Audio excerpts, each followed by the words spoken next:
الحمد لله وكفى والصلاة والسلام على سيد الأنبياء والمرسلين فقد قال الله تبارك وتعالى في كلام المجيد والفرقان الحكيم أعوذ بالله من الشيطان الرجيم بسم الله الرحمن الرحيم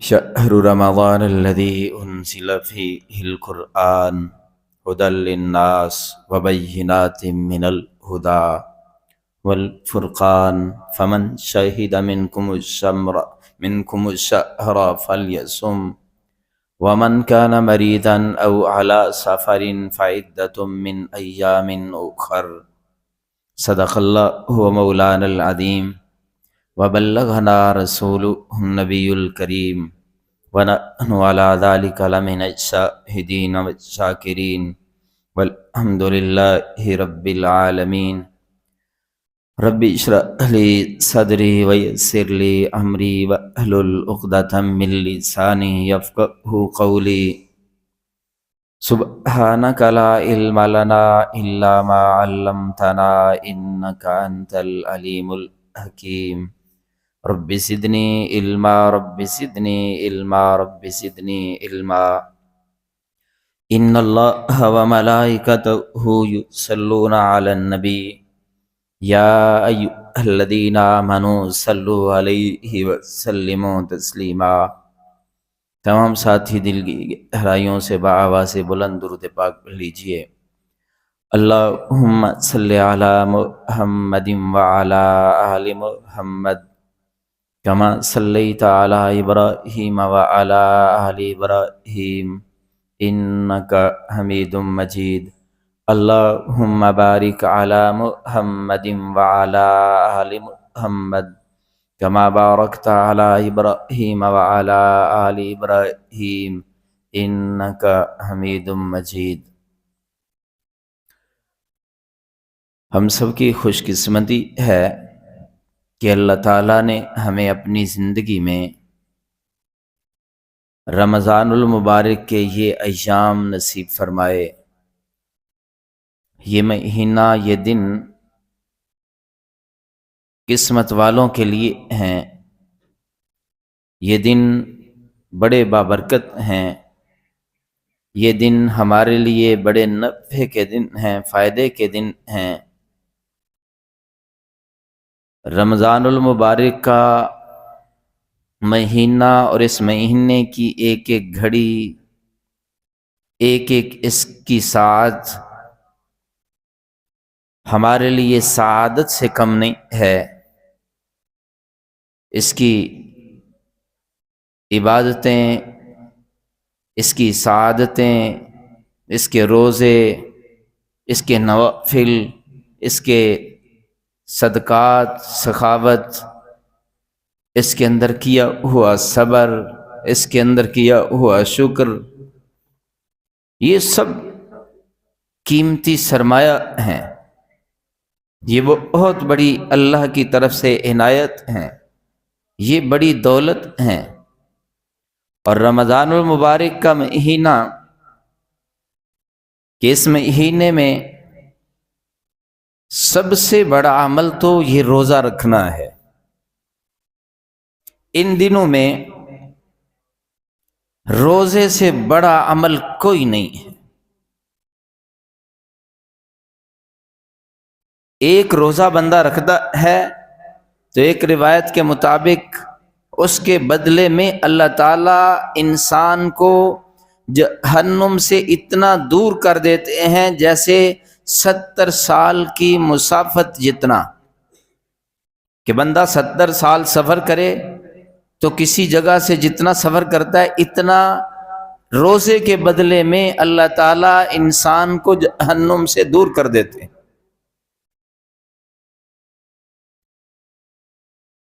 اور اللہ تعالیٰ نے فرمایا کہ حدیث قدسی کا مفہوم ہے کہ میرے بندے جو عبادت کرتے ہیں نا،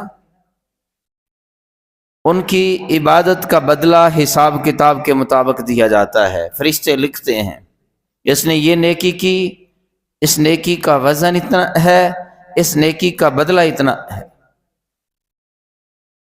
لیکن جس نیکی کے عمل کا کوئی بدلہ، کوئی وزن فرشتے نہیں لکھتے، جن سے تولا نہیں جاتا، وہ یہ روزے والا عمل ہے، روزے والی نیکی ہے کہ اللہ فرماتے ہیں یہ میرا بندہ روزہ میرے لیے رکھتا ہے اور اس کا بدلہ بھی میری طرف سے ہوگا۔ ایک روایت کا مفہوم کچھ اس طرح ہے کہ اس کا بدلہ میں خود دوں گا، ایک روایت کا مفہوم ہے کہ میں خود اس کا بدلہ ہوں۔ اور روایت میں آتا ہے کہ روزے کا حسن، روزے کے اندر بھوکا رہنا اللہ کو تو پسند ہے ہی، روزے کے اندر عبادت کرنا تو اللہ کو پسند ہے ہی، روزے کے اندر سخاوت کرنا تو اللہ کو پسند ہے ہی، روزے کے اندر سحری کھانا، افطاری کھانا، یہ سب کچھ تو اللہ کو پسند ہے۔ روزہ رکھ کے سچ بولنا تو اللہ کو پسند ہے، روزہ رکھ کے تلاوت کرنا تو اللہ کو پسند ہے، روزہ رکھ کے کسی کے کام آنا تو اللہ کو پسند ہے، روزہ رکھ کے اللہ کی وحدانیت کا تذکرہ کرنا اللہ کو پسند ہے، روزہ رکھ کے نیکیاں کرنا تو اللہ کو پسند ہی پسند ہے۔ روزہ رکھ کے معدے کے اندر سے جو ایک بو آتی ہے نا، جس کو ہم ذرا کراہت سے دیکھتے ہیں، تو اللہ کے نبی نے فرمایا میرا اللہ روزے دار سے اتنی محبت کرتا ہے کہ اس کی معدے کی وہ بو بھی اللہ کو مشک و عنبر سے زیادہ پسند ہے، کہ یہ میرا بندہ میرے لیے بھوکا ہے، یہ بندہ میرے لیے روزہ رکھے ہوئے ہے،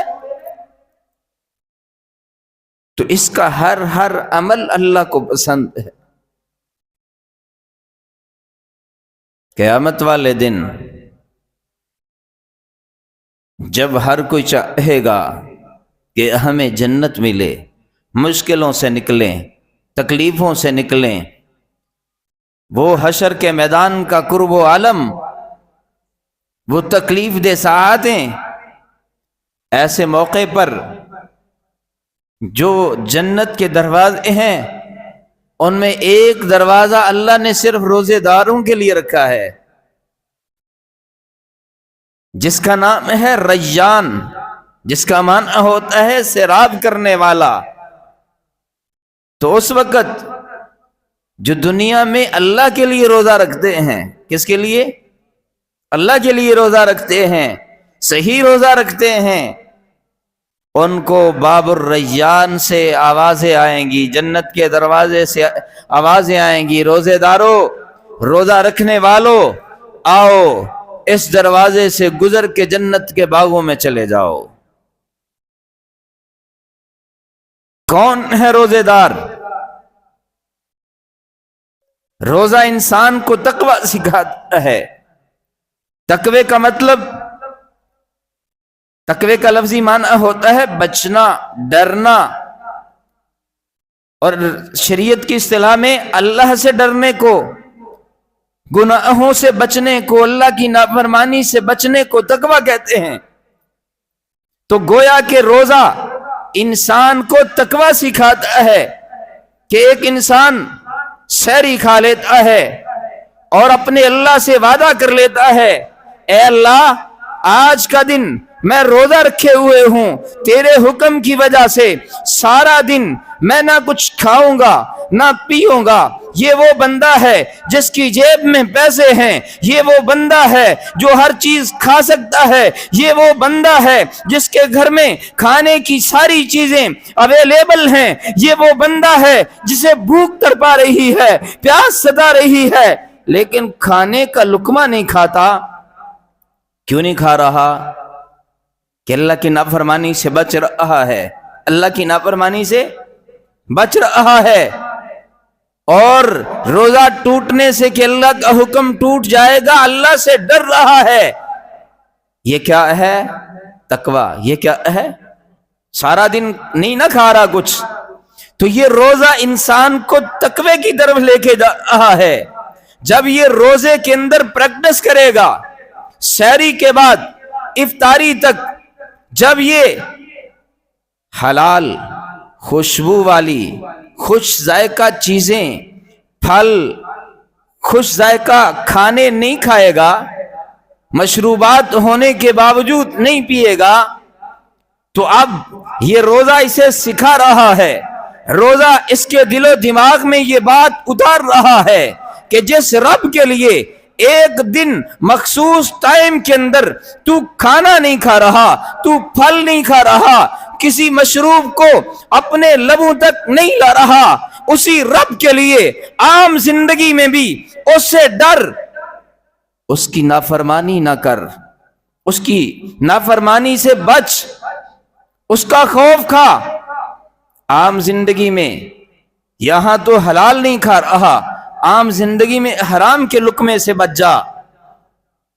اسی رب کا حکم ہے کہ آنکھ سے بد نظری نہ کر، اپنی آنکھ میں حیا پیدا کر۔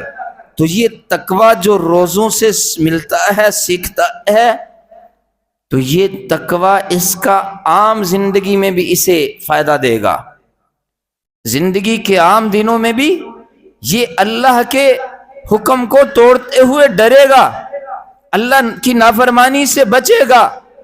اس لیے روزے سے کیا مقصد حاصل ہوتا ہے؟ تقوی حاصل ہوتا ہے، اللہ کا خوف دل میں اترتا ہے، اللہ کی نافرمانی کا ڈر دل میں آتا ہے۔ کیوں جی؟ بندہ روزہ اس لیے نہیں کھا رہا نا، روزہ اس لیے نہیں توڑ رہا کہ اللہ ناراض ہو جائے گا، تو بھلے اللہ کو ناراض کرنے کی وجہ سے کوئی دیکھ نہیں رہا ہوتا، کوئی تجھے پوچھ نہیں رہا ہوتا، کسی بند کمرے میں بھی تو پانی کا گھونٹ نہیں پیتا، تو پھر عام زندگی میں اللہ کے حکم کیوں توڑتا ہے؟ اللہ کی نافرمانیاں کیوں کرتا ہے؟ اللہ سے بغاوت کیوں کرتا ہے؟ اللہ کے سامنے سرکشی کیوں کرتا ہے؟ اللہ کے سامنے تکبر کیوں دکھاتا ہے؟ اللہ کے مقابلے میں اللہ کے علاوہ دوسروں کے حکم مانتا کیوں ہے تو اللہ کے حکموں کو چھوڑ کر؟ یہ کیا چیز سکھاتی ہے بندے کو؟ تقوی، تقوی یہ روزہ یہ سکھاتا ہے۔ پھر اس روزے سے شکر کی عادت حاصل ہوتی ہے، روزہ شکر کا ذریعہ ہے۔ اس کا شکر کا ذریعہ ہے۔ ایک بندہ ہے، اس کو کھانے پینے کی ہر وقت فراوانی ہے، تھوڑی سی بھوک لگتی ہے کھانا کھا لیتا ہے، پیاس لگتی ہے کوئی نہ کوئی مشروب پی لیتا ہے، تو جب روزہ رکھے گا، روزے میں بھوک ستائے گی، کیا کرے گی؟ بھوک ستائے گی، گرمیوں کے روزوں میں پیاس کی شدت تڑپائے گی۔ آج کل تو روزے بڑے آسان ہیں ہمارے ہاں، پوری دنیا میں تو اس طرح نہیں ہے، مختلف اوقات ہیں، مختلف موسم ہیں۔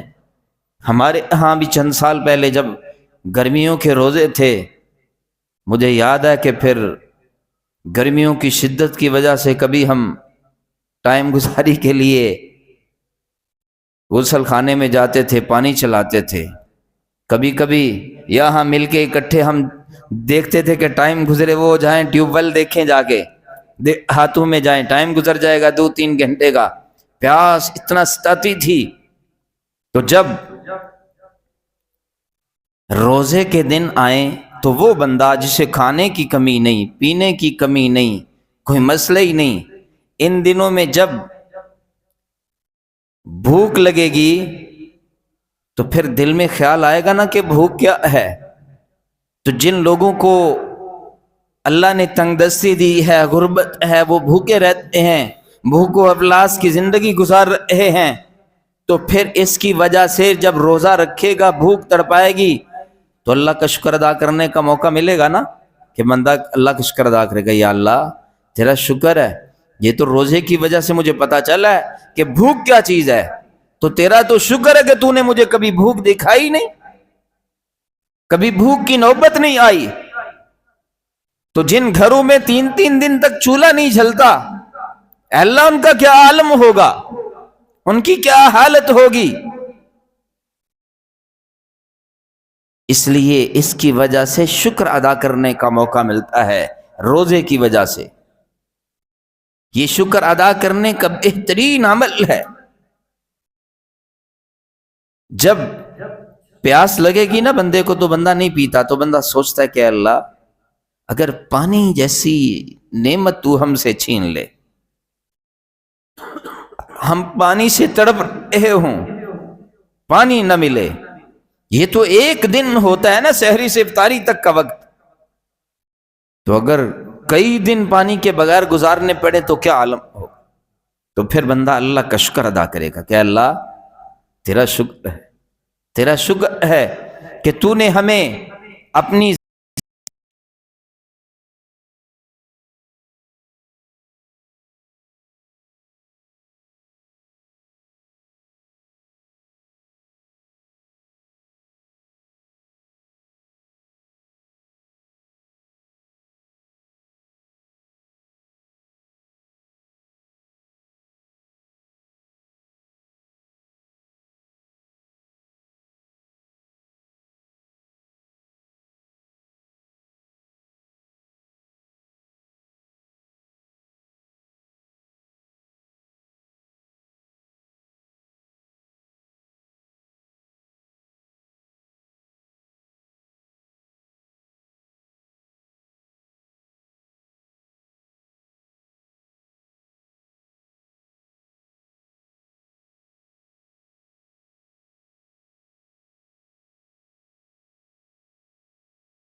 تو کسی مسکین غریب صحابی نے سوال کر دیا، اللہ کے نبی یہ جو باتیں آپ بتا رہے ہیں اس میں تو نمبر لے گئے مال والے ہمارے ساتھی جن کے پاس پیسے ہیں، وہ روز چاہے 10 آدمیوں کو افطاری کروائیں، چاہے روز 50 آدمیوں کو سحری کروائیں، ان کی تو موجیں ہیں۔ اللہ کے نبی جن کے پاس پیسے نہیں وہ کیا کریں؟ تو میرے آقا علیہ السلام نے فرمایا دل میں خلوص ہو، دل میں ایمانی جذبہ ہو، دل میں سخاوت کا جذبہ ہو، وہ محبت ہو، جو ایک کھجور کے دانے سے کسی کو روزہ افطار کروائے گا اسے بھی اللہ تعالیٰ پورے روزے کا ثواب عطا کرے گا۔ پھر میرے آقا نے فرمایا کھجور بھی میسر نہیں، لسی کے ایک گلاس سے، لسی کے ایک گھونٹ سے جو کسی کو روزہ افطار کروائے گا اس کو بھی اللہ پورے روزے کا ثواب عطا کر دے گا۔ پھر میرے آقا علیہ السلام نے فرمایا سادے پانی، اسے روح افزا وغیرہ سے نہیں، میٹھے پانی سے نہیں، شربت نہیں، بادام کے شربت سے نہیں، سادے بالکل سادے پانی سے، عام پانی سے جو کسی کو روزہ افطار کروائے گا، صرف نیت ہو کہ میں نے لوگوں کا روزہ افطار کروانا ہے۔ ہاں موقع تو دیکھ سکتا ہے نا بندہ، یہ نہیں کہ شام کو مدنی مسجد مولوی میر دین والی میں بندہ پانی کی بوتلیں بھرے اور لے کے کھڑا ہو جائے۔ بھائی تھوڑی سی مشقت کی کرے، بندہ تکلف کرے، کسی روڈ پہ کھڑے ہو جاؤ، کسی لاری اڈے پہ چلے جاؤ، شہری آبادیوں سے مسافروں کی طرف رخ کر لو، جہاں پر بیچاروں کو آج کل کے دور میں تو خصوصی طور پہ سادہ پانی بھی مفت نہیں ملتا، وہ بھی کسی اسٹور پہ کھڑے ہوں تو پتہ نہیں 60 70 80 یا 100 روپے کی بوتل ملے گی پانی کی، اور لوگوں کو پانی پیش کرو، اللہ اجر دے دے گا۔ کسی بڑے روڈ پہ کھڑے ہو جاؤ، جب افطاری کا ٹائم ہو وہیں ان مسافروں کے ساتھ سادے پانی سے خود روزہ افطار کرو، ان کو بھی کرواؤ۔ لیکن یہ غریبوں کے لیے ہے، مالداروں کے لیے نہیں کہ کنجوس بخیل جن کے پاس پیسے ہیں وہ کہیں کہ یہ ثواب ہم کما لیں گے، اور ان کو سادے پانی سے افطاری کا ثواب نہیں ملے گا۔ جن کے پاس پیسے ہیں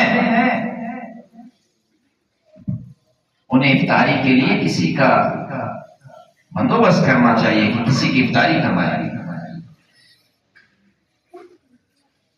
خیر بات کہاں سے کہاں نکل گئی۔ یہ روزے جب بندہ روزہ رکھتا ہے نا تو اس کے لیے اللہ کی مخلوقات دعا کرتی ہے، اور قیامت کے دن روزہ اور قرآن پاک سفارشی ہوں گے بندے کے لیے کہ اللہ، روزہ کہے گا یا اللہ تیری وجہ سے یہ بھوکا رہا تھا، پیاسا رہا تھا، سارا دن خیال تھا، مسئلے پوچھتا پھرتا تھا کہ کہیں اس وجہ سے روزہ کبھی ٹوٹ جاتا۔ تو اللہ تعالیٰ فرمائیں گے جنہوں نے میری رضا کے لیے روزہ رکھا ہے، یہ باب الریان والا جو دروازہ ہے نا، ریان دروازہ، اس کے راستے سے گزر کے جنت میں چلے جائیں۔ اور روزے کی پیاس جن لوگوں کو دنیا میں ستاتی ہے اور وہ صبر کرتے ہیں، قیامت کے دن حوض کوثر کے پانی سے اللہ تعالیٰ ان کی پیاس کو ایسا بجھائیں گے کہ پھر کبھی بھی پیاس انہیں ستا نہیں سکتی۔ اور ایک روایت میں آتا ہے کہ اللہ تعالیٰ روزے داروں کو جب پوچھیں گے نا بتاؤ کیا چاہیے، کیا بدلہ چاہیے، کوئی چیز کسی چیز کی کمی تو نہیں، تو علماء نے لکھا ہے کہ حضور صلی اللہ علیہ وسلم نے فرمایا، جو حدیث قدسی کا میں نے مفہوم بیان کیا ہے کہ روزہ میرے لیے ہے اور اس کا بدلہ میں دوں گا، تو ایک روایت میں آتا ہے کہ اللہ تعالیٰ روزے داروں کے لیے خصوصی طور پہ اہتمام کریں گے اور اللہ تعالیٰ روزے داروں کو اپنا دیدار کروائے۔ اور اللہ کے دیدار میں جو لطف ہے، جو مزہ ہے، جو سکون ہے، جو راحت ہے، جو لذت ہے، وہ کائنات میں ہے ہی نہیں۔ یہ جھوٹی ساری جو محبتیں ہوتی ہیں، یہ لڑکا لڑکی کی جو محبتیں ہوتی ہیں، کئی مر جاتے ہیں، اور جو عشق میں پاگل ہوتے ہیں، ایسے موقع پہ کسی کو کہا جائے، لڑکے کو یا لڑکی کو کہا جائے تیرا محبوب تجھے ملوائیں گے، کھانا کھلائیں، وہ کہیں کھانا چھٹو، محبوب کو ملاؤ، یہ تو کچھ بھی نہیں محبت۔ جو اللہ کی محبت ہے، جو اللہ کا حسن و جمال ہے، اللہ کی ذات کو جو دیکھ لیں گے، ان کے دل میں یہی خیال آئے گا کہ اللہ سے دیکھنے سے بڑھ کے کوئی اور چیز سکون والی، لذت والی نہیں ہے۔ حضرت موسیٰ علیہ السلام براہ راست صرف آواز ہی سنتے تھے نا تو دل بے قرار تھا کہ اللہ تجھے دیکھو۔ تو روزے داروں کو اللہ تعالیٰ قیامت کے دن اپنا دیدار کروائیں گے۔ روزے کے متعلق اس کے فضائل، اس کے مسائل، اتنی باتیں ہیں کہ جتنی باتیں کی جائیں کم ہے۔ باقی انشاءاللہ یہ باتیں ہوتی رہیں گی۔ جو باتیں میں نے کی ہیں اللہ تعالیٰ سمجھ کر عمل کی توفیق عطا فرمائے۔ وآخر دعوانا الحمدللہ رب العالمین۔